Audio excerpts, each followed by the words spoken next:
भाद्रपद महिन्यामधला शुक्ल पक्षामधला चतुर्थीचा चंद्र बघायचा नसतो. याला गणपती बाप्पांचा शाप आहे. जर तो बघितला तर आपल्याला कलंक लागतो. काहीतरी काही नसतानाही आपल्याला काहीतरी कलंक लागतो. चोरीचा लागल, काहीतरी लागल.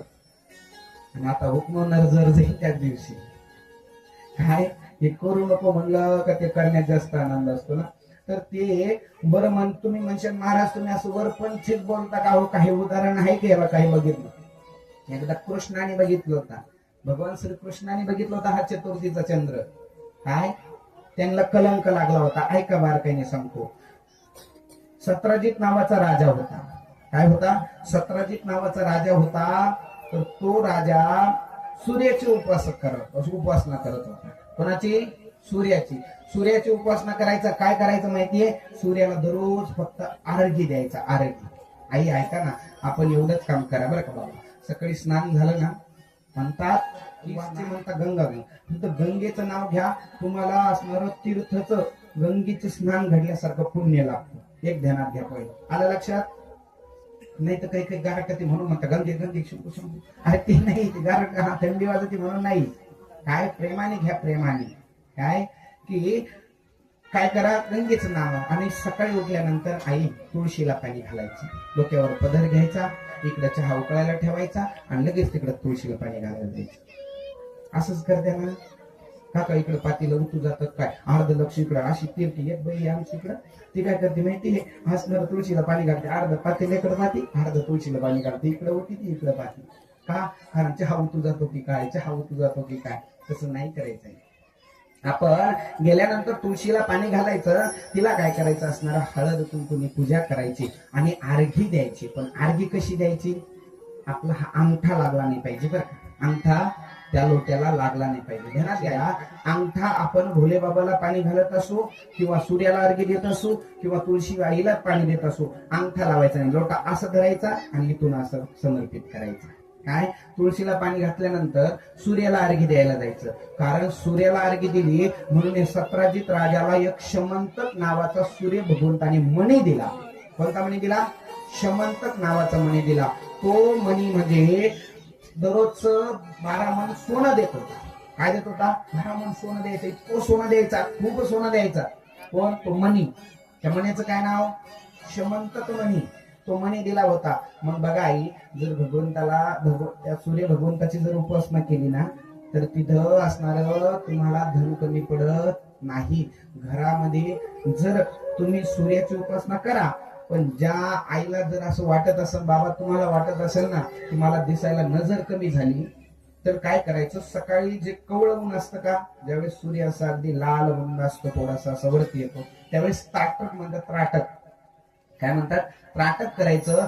भगवंताकडे तिथं सूर्याकडे असं एकदम शांत बसायचं आणि एक नजरेने बघायचं. डोळे न बंद करता 10-5 मिनिटं बघायचं. त्या व्यक्तीला चष्मा लागत नाही. काय? असं अगदी अनुभवातलं सांगतो बरं का. बघा काय की त्यांनी त्राटक करायचं सकाळच्या कवळ्या उन्हाचं. आणि आणखीन काय करायचं? आर्घी द्यायची आहे. पण ते आर्घी देत असताना लक्षात द्या, सूर्याला आर्घी दिली म्हणजे कधी द्यायची? सूर्य ज्या दिशेने किरण पडतात का सूर्याचे, त्या दिशेला. पण सूर्य किरण त्या धारीमधून दिसले पाहिजे. हात किती वरती घ्यायचे? त्या धारीमधून सूर्य दिसले पाहिजे, किरण दिसले पाहिजे. काय? मग सूर्य किरण किती वाजता दिसतात? 7 वाजता. आंघोळ करा तुम्ही 7ला. एक घरी घेऊ.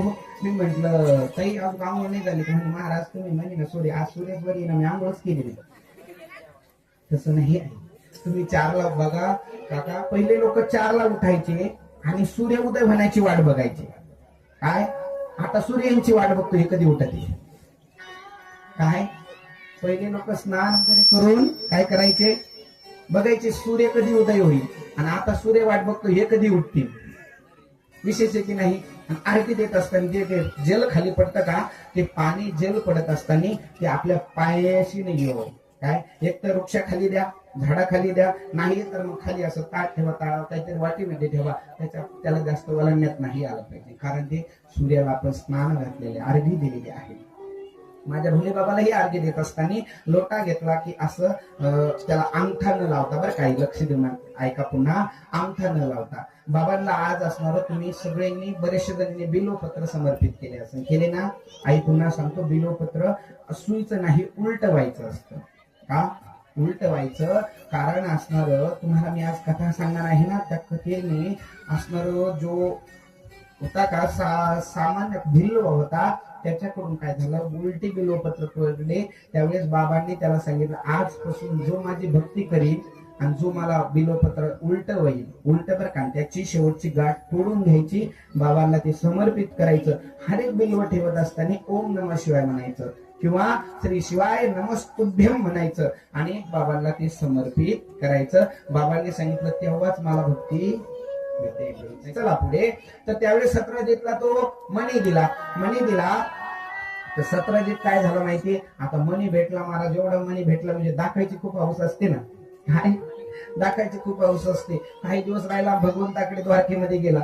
भगवंता हो तिथूनच चालला रडत, बाबा बाबा मला मणी भेटला, मणी भेटला. तिकडूनच चालला दाखवत, काय मणी चालला. परंतु एक गोष्ट आहे का ना, तेवढ्या ते भगवान श्रीकृष्णाची दूत होते का, ते सगळे बाबा बाबा सूर्य आला म्हणे, सूर्य भेटीला आला म्हणे तुमच्यावाल्या. बाबांनी सांगितलं सूर्य नाही येतो, सूर्य भक्त आहे म्हणे, 17 तो येऊ लागला म्हणे. आणि काय कशासाठी? फक्त मणी दाखवण्यासाठी. काय दाखवायचं होतं बाबांना. बाबा मला मणी, बरं दाखवायची खूप हौस असते की नाही?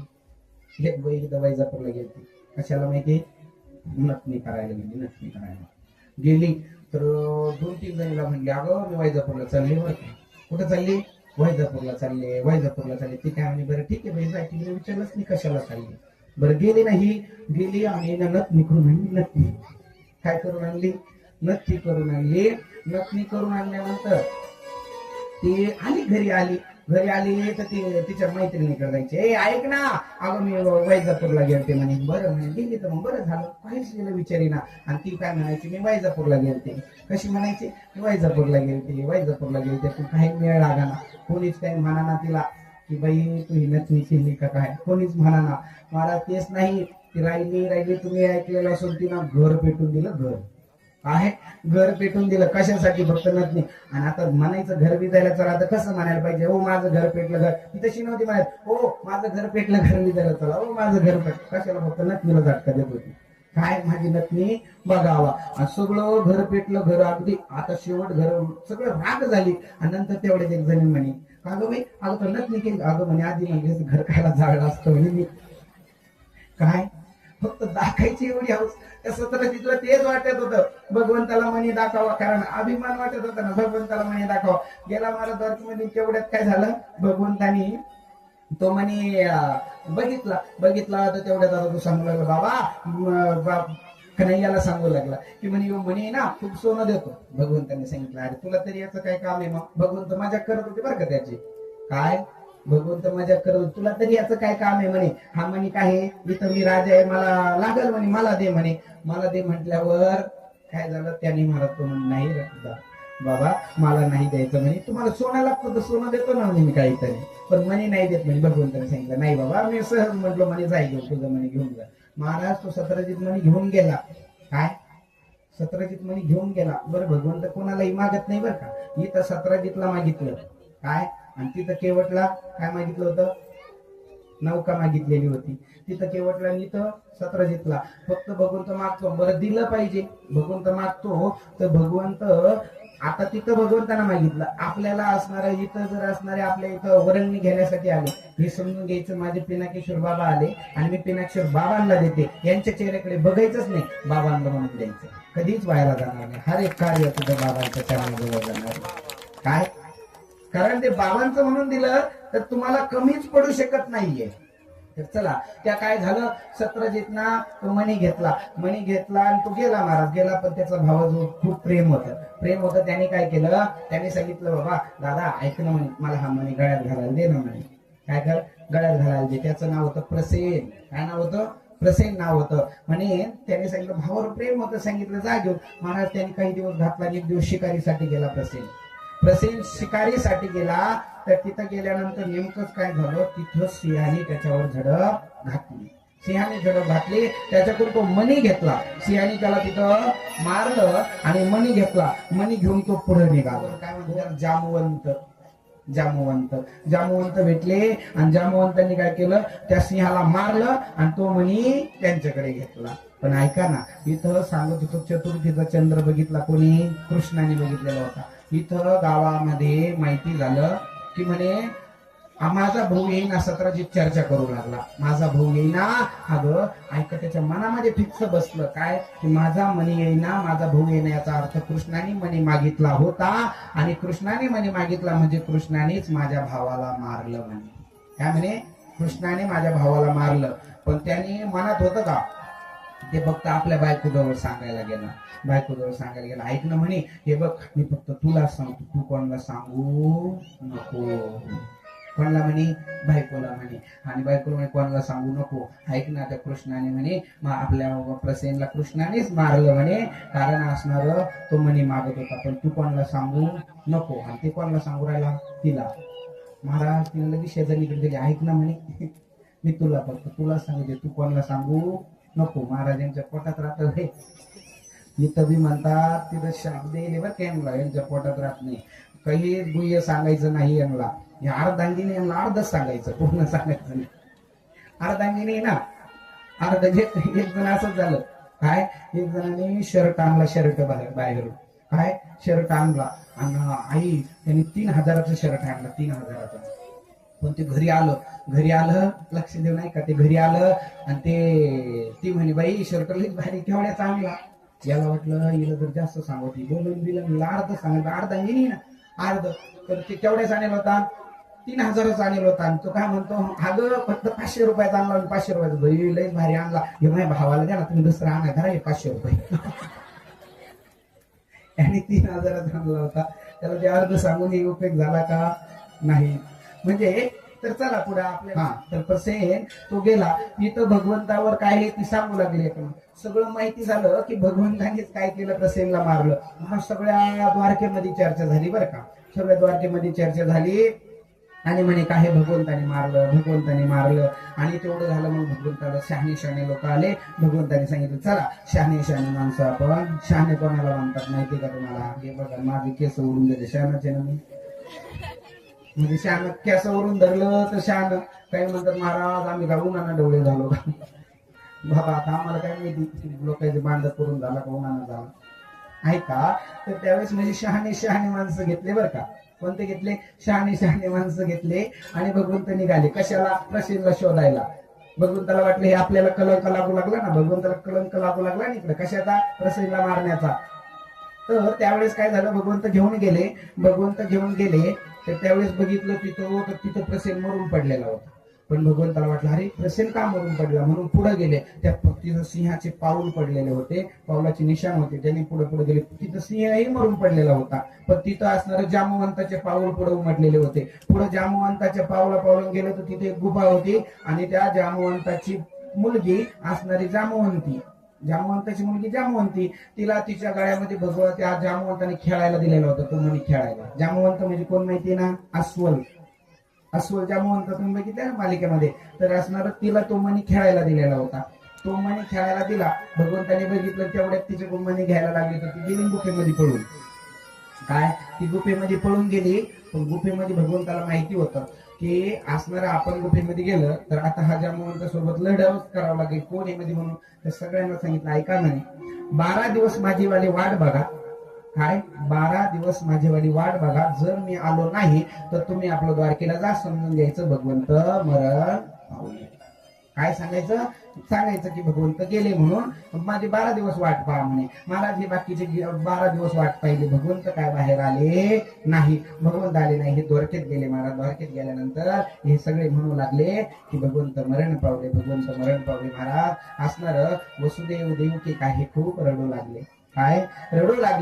इतके रडू लागले, खूप रडू लागले. काय, आता माझे काय माझा कान्हा गेला.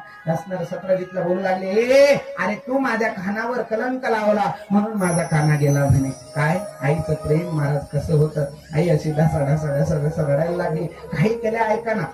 काय, देव की काही केलं ऐका ना, माझं लेकरू काही म्हणे तुझ्यामुळे मरण पावलं. सत्राजितला बोलू लागली, आई रडू लागली, माझा काना गेला, माझा काना ह्या सत्राजितमुळे गेला म्हणे, गेला महाराज असं रडू लागली. परंतु तिने काय केलं माहितीये, माझ्या असणारी पार्वती मातेची सेवा केली, पार्वती मातेचा यज्ञ सुरू केला, भगवती मातेचा यज्ञ सुरू केला. यज्ञ भगवती माता पार्वती माता प्रगट झाली आणि सांगितलं काय लागतं म्हणे, काहीच नाही आई, माझा मुलगा गेला, मला तेवढा माझा मुलगा पाहिजे. सांगितलं ठीक आहे, काय कर मग, तू फक्त नामस्मरण कर, तुझा असणारा मुलगा नक्की तुझा वापस येईल. म्हणून महाराज काय झालं माहितीये, इकडं भगवंत जांबुवंता सोबत लढत आहे. गेले 27 दिवसापर्यंत युद्ध चाललं. आता अगदी शेवटचा क्षण आला, भगवंतानी असं बुक्का धरला आणि जांबुवंताच्या मानेवरती मारला. त्या क्षणी जांबुवंत आपली चक्कर येऊन पडला आणि जांबुवंताला आठवण झाली. काय आठवण झाली की हेच माझे भगवान श्री राम प्रभू होते आणि तेच काना आहे. जांबुवंत कोणासोबत होते, राम प्रभू सोबत. पण काय इथं जांबुवंताला का आठवण झाली सांगू, कारण असणार जांबुवंतांनी ज्यावेळेस रामप्रभूच्या वेळेस होते का, त्यावेळेस काय झालं, इंद्रजित हा कोणाचा पुत्र आहे, बोला, इंद्रजित कोणाचा पुत्र आहे, रावणाचा पुत्र. इंद्रजितने काय केलं, सगळ्या देवांना बंदिशी केलं होतं ना, सर्पाने बंदिस्त केलं सगळ्या देवतांना. पण या जांबुवंताला मतर म्हणून मोकळं सोडलेलं होतं. काय म्हणे, मतर काय करणार, याला मोकळं सोडलेलं होतं. कोणाला, जांबुवंताला. पण जांबुवंताची ताकदच माहिती नव्हते महाराज, सगळ्यांना बांधलं, जांबुवंताला मोकळं सोडलं. त्या जांबुवंताने त्या इंद्रजितचा पाय झाला गर गर गर गर बोलावला, कसं लंकेमध्ये आपल्या बायकोच्याच पायाजवळ जाऊन पडला.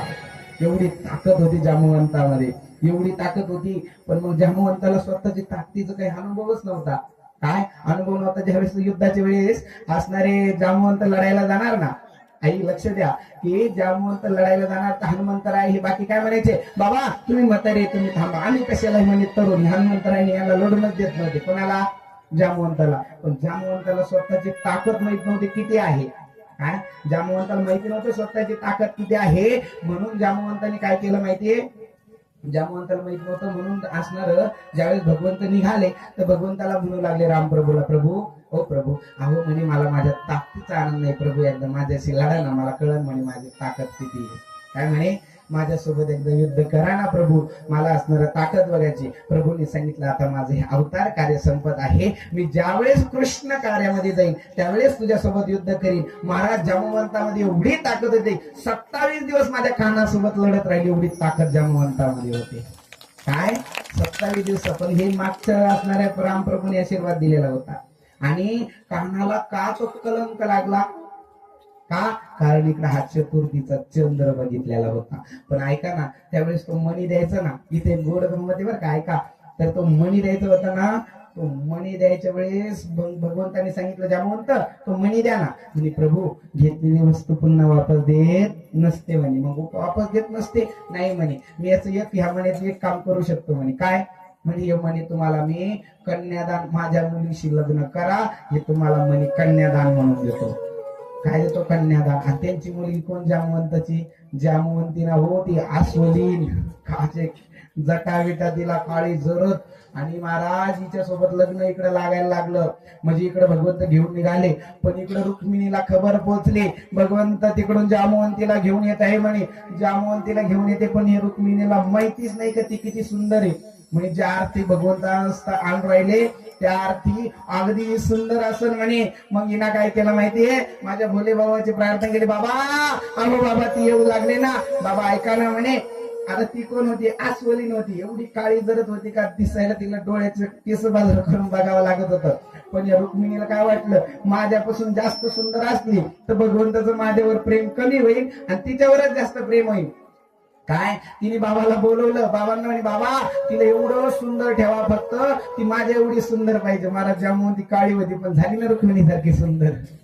काय चुकीचं मागायला गेली पण चांगलं झालं, जांबुवंती मग असणारी घरी आली. बोले कृष्ण कन्हैया भगवान की